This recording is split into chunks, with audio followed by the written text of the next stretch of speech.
السلام عليكم ورحمة الله وبركاته. طبعا بعد ما خلصنا الجزء الأول من دورة اختراق الأجهزة هنيجي للجزء التاني. طبعا زي ما قلت خلصنا برنامج النشات.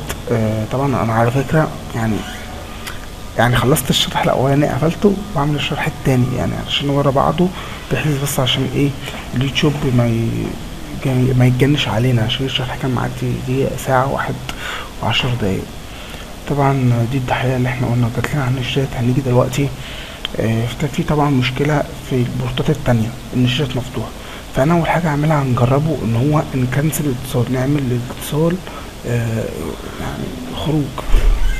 تمام، بعد ما نعمل خروج بنعمل اتصال تاني، يعني نعيد نتصل تاني. طبعا بنفتح برنامج اكستمرات، نفتح الموقع عادي وبنشوف نشوفه البورت مفتوح ولا لا عند الاكستمرات.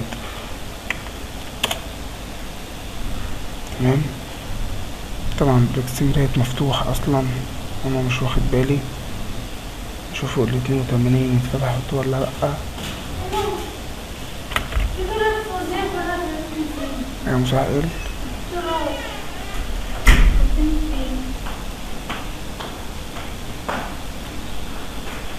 طبعا لسه ما اشتغلش بعد ما وصلنا كمان الاتصال.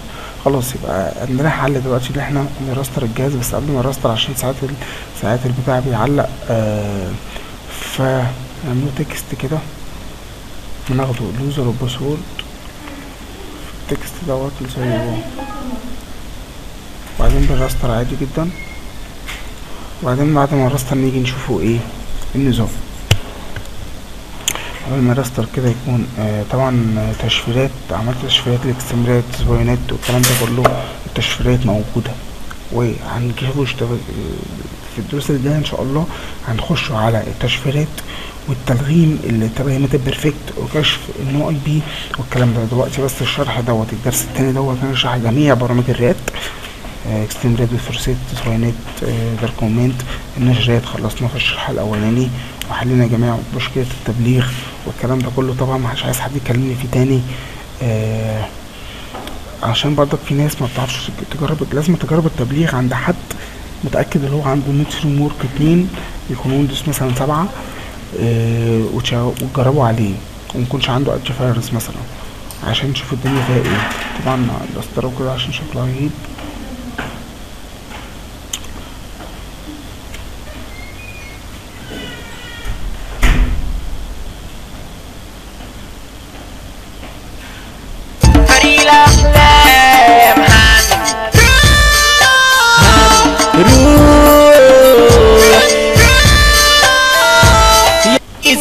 تتلخبط تتعقد رب المولى بيديها تتظبط. طب شفنا البت الحلوه المزه البيضه كمان مش سودا، وجمالها عالم غنوه ماشيه على الموضه، لابسه برموده تتمشى على الكورنيش تتلم الناس علشان تخاطبها، والكل طالبها وعايز يروح على بيتها عشان يخطبها. ايوه اسكندراني وبنحبوه، ولما نشوفوه بنبقى عايزين نخطفوه. ده عريسنا بطاطا الدنيا استديو الدرابوك. يصحوا لنا مات الكلام يا اخوانا، ايدنا تعظيم سلام. دنيا الغريبة عمال اسمع سقفة وبهمة، دنيا الغريبة عمال اسمع سقفة وبهمة. انت مين؟ تطلع مين؟ انت مين؟ شفنا استغلنا جوا اللعبة مراحل صعبة، لسه انك هتعدي والبركة جامد مش لعبة. هنقول لك قضية طبيعية. تمام، بعد ما وصلنا الجهاز هنعمل اتصال عادي جدا للفي بي ان. طبعا هيقول لي هات الباسورد. طبعا زي ما قلت هناخد الباسورد عادي جدا، وبعدين نعمل كونكتيشن. بس انا لما اخلص الكونكتيشن بعدين نخش على بروجرام راز، وبعدين بنخش على اكستمرات، نفتح الاكستمرات عادي، وبعدين نفتح الموقع بتاع فصل. لا قبل اي حاجه تاكد من النوع اي بي. تمام، النوع اي بي اعمل له ابديت، اوكي كده اعمل له كده يعني علشان يغير الاي بي بتاع الاي بي دوت بتاع اسمه ايه ده الفي بي ان، بدل الاي بي اللي هو بتاع الجهاز بتاعي. طبعا زي ما انتم شايفين فتح معانا بالاي بي بتاع اللي هو الفي بي ان. بعدين تك على تفتح الاول دوت 2 3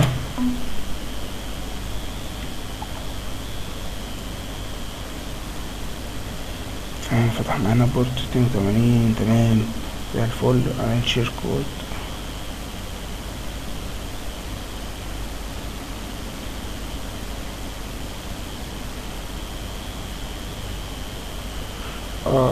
في مشكلة اللي برضه في الاتصال في بي ان جربه مثلا على البفلوسيت. هو انا عندي الفي بي ان كرهته عشان كده صراحة، يعني انا كرهت الفي بي ان عشان كده. طبعا نطلع بس منه الاول عشان هنا الاتصال دوت مينفعش اشغل بورتين في وقت واحد، فانت بتفتح كده بورت 81. تمام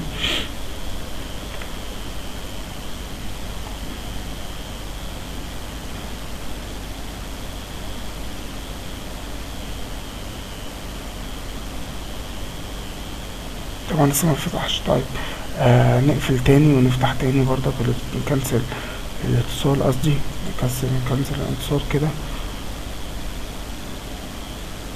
طبعا بنتصل تاني بيه. طبعا بعد ما بتعمل الاتصال الاي بي بيرجع زي ما هو. بعد ما بتعمل الاتصال دوت هتغير برضك النو اي بي، بتجدد الاي بي بتاعك، بتجدد الاي بي زي ما قلت. وهنا بتعمل راستر للموقع، بتراستر الموقع علشان تشوف البورت اتفتح ولا لا. مثلا نشوف البورت 81.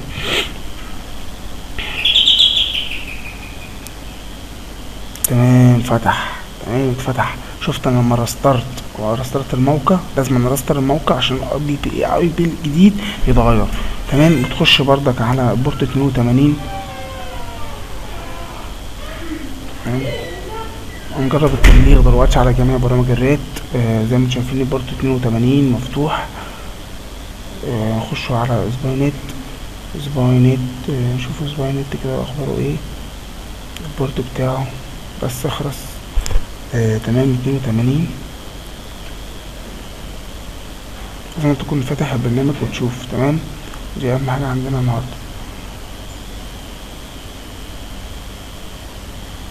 مش عارف الموقع ماله كده عايز ليه.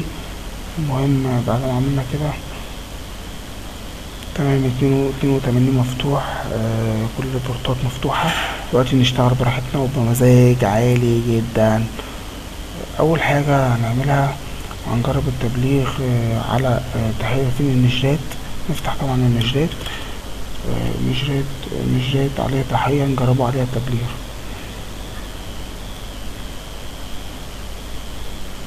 في تحية على النشرات بس زي ما شايفين التحية اللي احنا عملناها في الشرح اللي فات دي. طبعا ده انا دوت شكلي ما عملتش انستول لانه اي بي مش عارف ماله.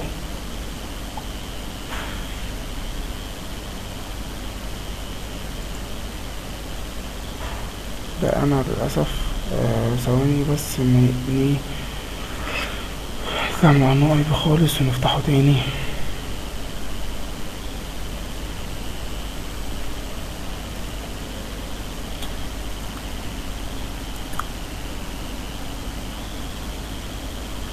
تمام بعد ما عملنا كده نستنى نشوفه يدينا شكل ايه. لازم يكون بيدمع كده الشكل. هو كمان لازم يكون كده، هو بيدمع اهو.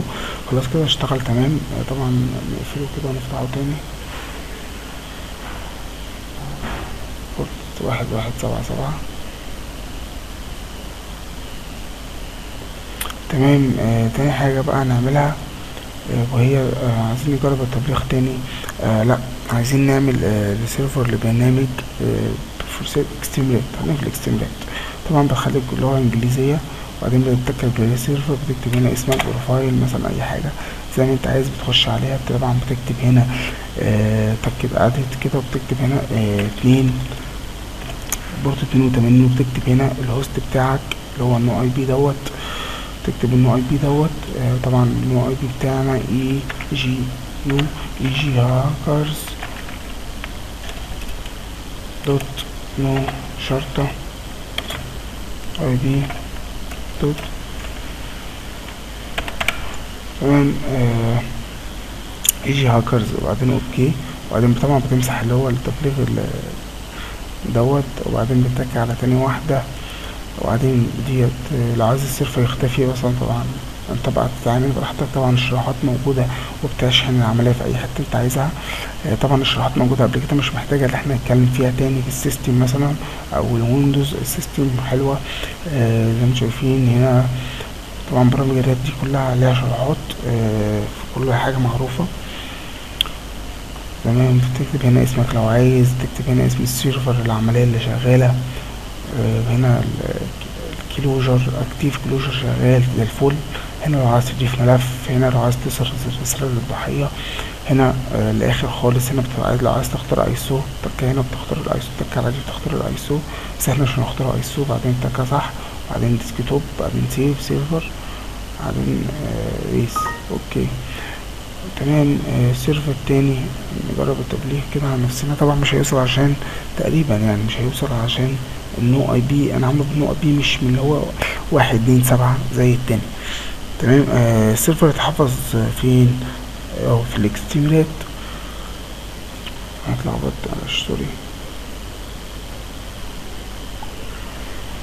ثواني هنا تاني بس نعيده كده الخطوات دي تاني. خلاص بس الاتنين دول، بعدين نتك على سيف سيرفر. انا سيفته فين؟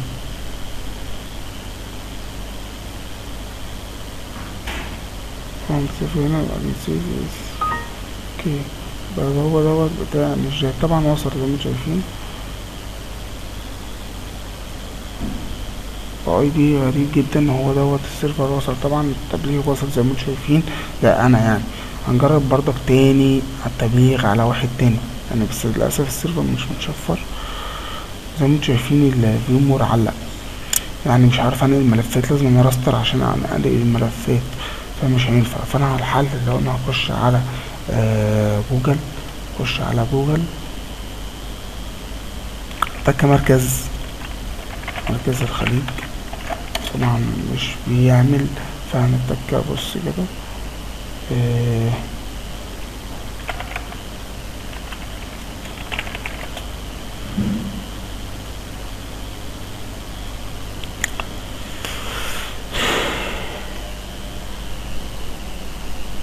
تمام. خش على مركز الخليج اهيت.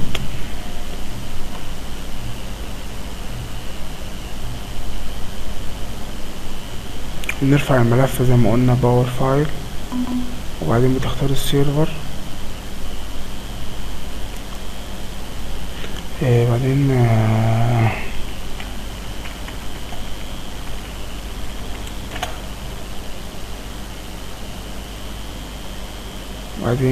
زي ما شايفين كده ده دوت السيرفر. بعدين بناخد رابط مباشر للسيرفر. لا غلط، طبعا مش عارف اخد كوبي، فالحل ان هو اكتبه له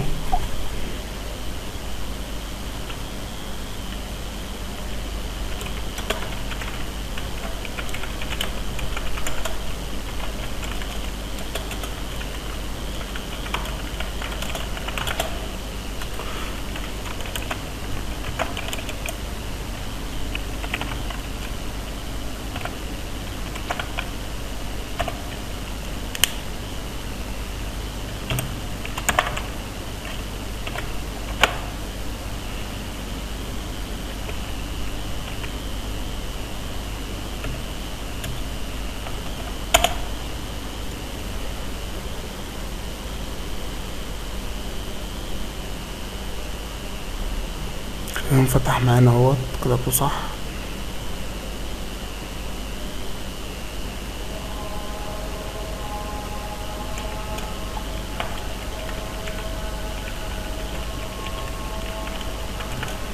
تمام.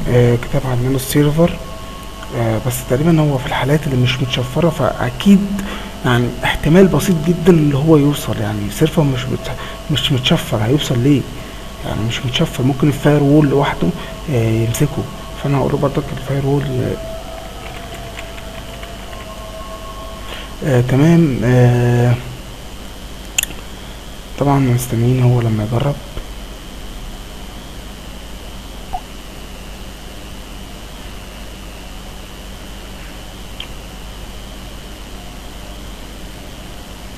مسهل. طبعا بورت 82 اللي فتحناه شايفين 82، وطبعا ده الموقف بتاعنا اللي احنا شغالين بيه.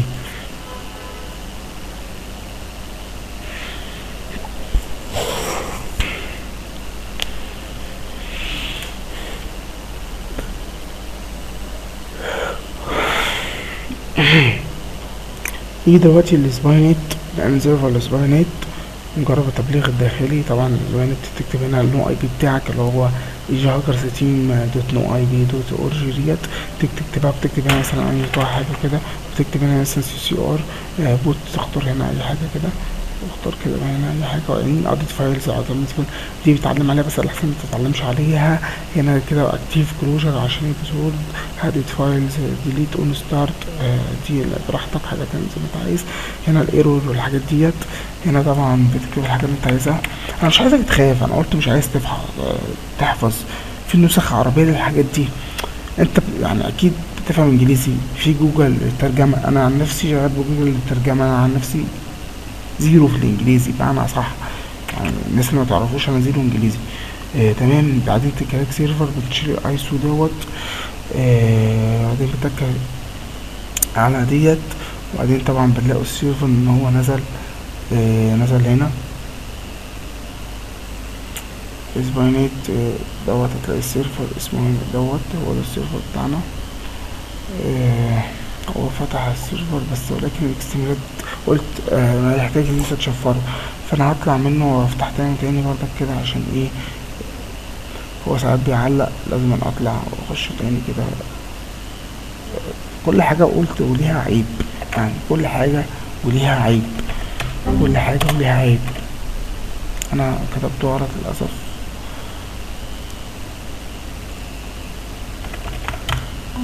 كده تمام، فتح معايا اهوت، وصل اهوت باشا. تمام. دوت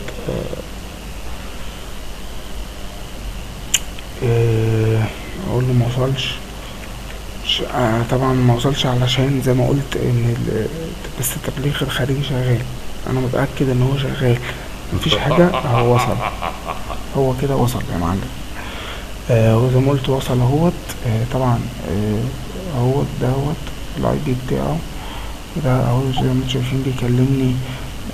هسوينا اوريكم بردك عشان يتأكدوا ان هو بيغيب شوية في الاكستنجات. تمام. اقول له وصل خلاص. تمام. انتم شايفين كونا سيرفر سباينت، كل بقى الكلام ده زي فين سباينت وصل. مش لازم بقى اجرب لكم التبليغ كله على السيرفرات كلها والكلام دوت. زي ما انتم شايفين هو بيكلمنا اهوت. زي ما انتم شايفين هو بيكلمنا اهوت خلاص. طبعا عنده كاميرا بلاش.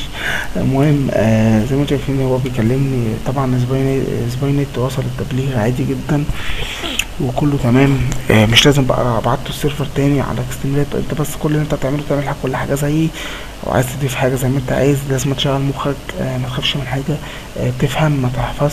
تكتب هنا قلنا الهوست بتاعك اللي هيبقى مكان زي دوت كده ايش هاكرز ديت.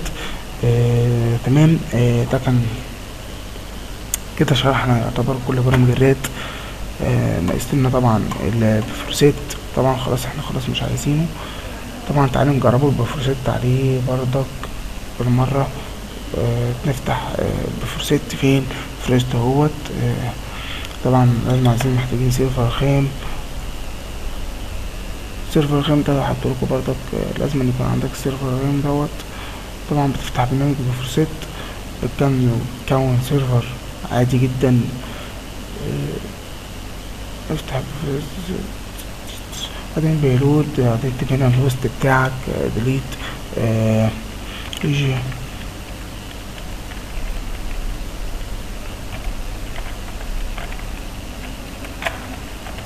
تمام. برضك للتأكيد علشان لو في حاجة غلط مش هيوصلك طبعا. يجي هاكر ريستين. طب تمام. كده تمام. طبعا البورت 81 تتك على دي 81 تعلم على دي كده كتير. بعدين تكستم السيرفر ديت وتغير الاسم اللي انت عايزه هنا والاسم اللي انت عايزه هنا. بعدين بتعلم على ديت وبعدين خلصت كده تمام. بتبقى برضك دي بتعلم على دي برضك، وبعدين بتاعت سيستم، وبعدين هنا، وبعدين تتعلم على دي ودي ودي ودي. خلاص كده. وبعدين بيلود. طبعا البيلود بيكون على التيمز. نسيت اضيف، يعني انت بعد ما تكتبها بتتك ادت. تمام. بعدين بيلود، بعدين تختار السيرفر الخام ماشي دوت.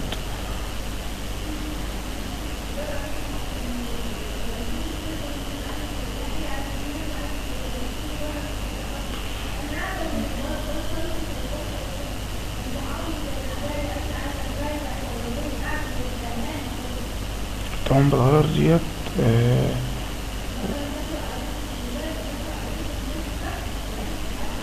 تكتب معلش تاني.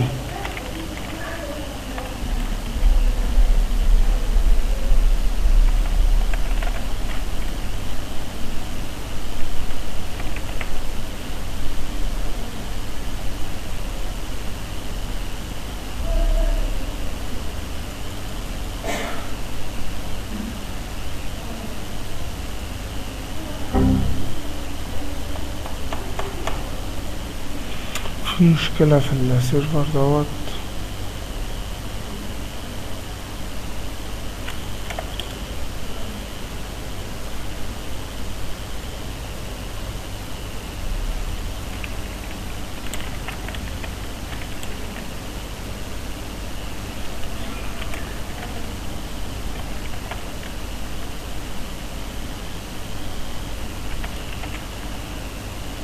يجي هاكرز. تمام. نوعي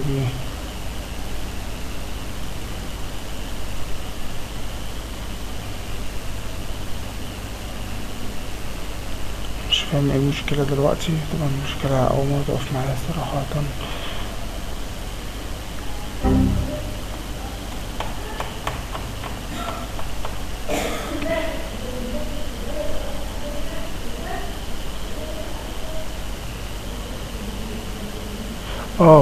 تمام.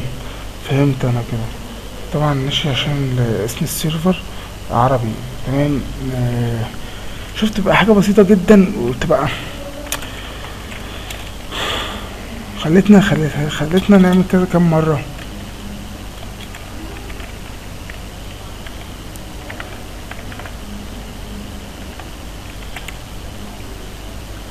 اتأكد تاني برضك عشان يجي هاكرز.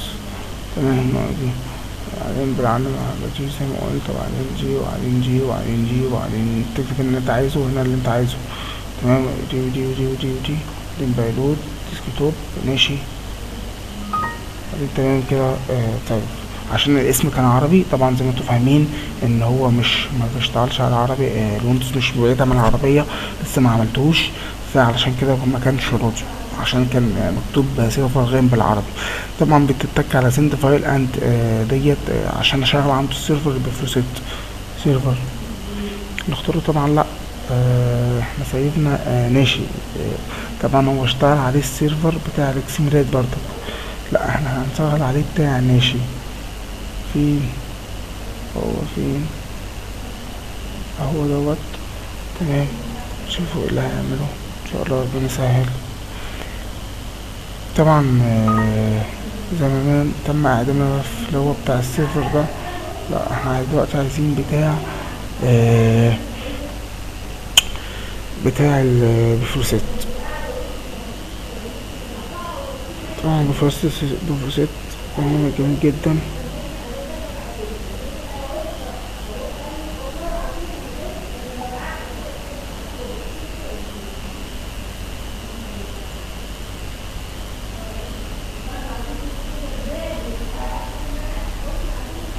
تمام. تبليغ وصل زي ما انتم شايفين ده، بس ده التبليغ بتاعي انا السيرفر بتاعي. طبعا يبقى كده التبليغ الخارجي شغال.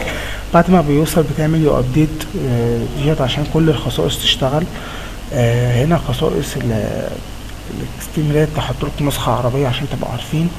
هنا بتقدر تشوف الفايل مانجر، بروسيسور مانجر، ويندوز مانجر، كل الكلام دوت اظن معروف لاي حد. طبعا ممكن تعمل شات، تصور الكاميرا، وكل الشروحات دي موجودة على القناة بتاعتنا وعلى القناة بتاعتي كمان. فمش محتاج ان انا اشرحها تاني يعني. وبفرست نفس الكلام مليان شروحات، انا بتكلم في الدورة لحل المشكلة واحتراف اختراق الاجهزة. زي ما انتوا شايفين كل حاجة تمام، كل حاجة شغالة زي الفل. نرفعه بس مرة اخيرة كده السيرفر، بس اكيد مش هيشتغل لان السيرفر مش متشفر وعلى ويندوز 7 كمان، فطبعا موضوع يعني صعب. تمام. طبعا انا كنت عامل في اعدادات السيرفر بتاع دوت، كنت عامل اللي هي ميل سيرفر دي، اللي هي بعد ما تشغل السيرفر بيختفي، فتشيلها وتعملها عشان لما فتحت السيرفر عليها السيرفر ضاع. طبعا زي ما انتم شايفين التبليغ شغال وزي الفل وكل حاجه تمام.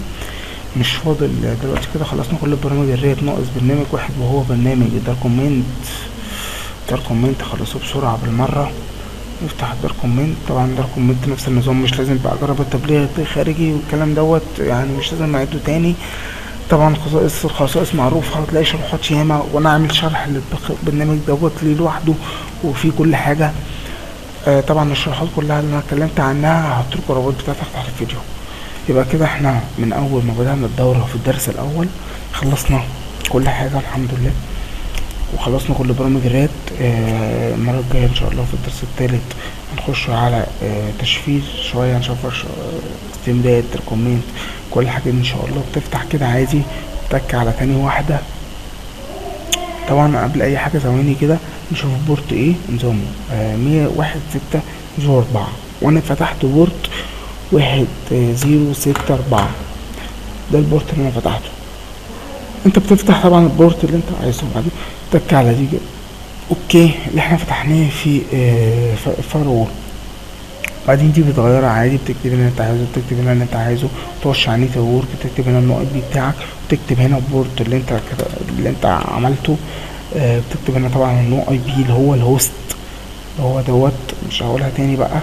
عندك هنا مثلا الرسالة الضحية، هنا موديل، هنا الحاجات اللي هي مثلا يقول لك اقفل الفاير وول على ويندوز اكس بي سبيس 3، يقول لك اقفل اليو ابديت بتاع الويندوز، والخصائص كده اللي انت خيارية زي ما انت عايز.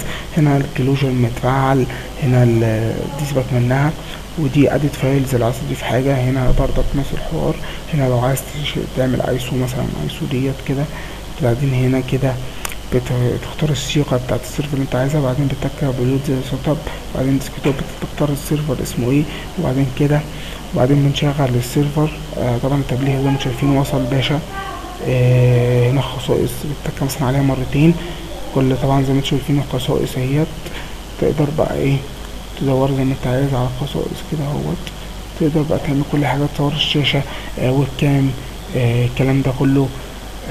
طبعا الكلام مش محتاج شرح، انا مش فاهم مش الشرح في ايه، والشروحات موجوده وانا عامل الشرح ليها مفصل في كل حاجه 10 دقايق للبرنامج ده بس، فمش محتاج ان انا اعيده تاني وازيد واعيد تاني. تمام. انا كده يعتبر خلصت كل حاجه، خلصنا جميع برامج الرات، مش ناقصني حاجه والحمد لله. اكستمرات، سباينات، نجرات، ريكومنت، بفرسات، وجربنا التبرير الخارجي والداخلي على كل البرامج. طبعا انا كده خلاص. ده كان الدرس التاني. الدرس الاول شرحنا فيه كذا حاجه. دي الضحيه اللي احنا جربنا عليها التبليغ بتاعت صاحبي وحبيبي، هنعمل لها نيو ستيل علشان برضك ايه ما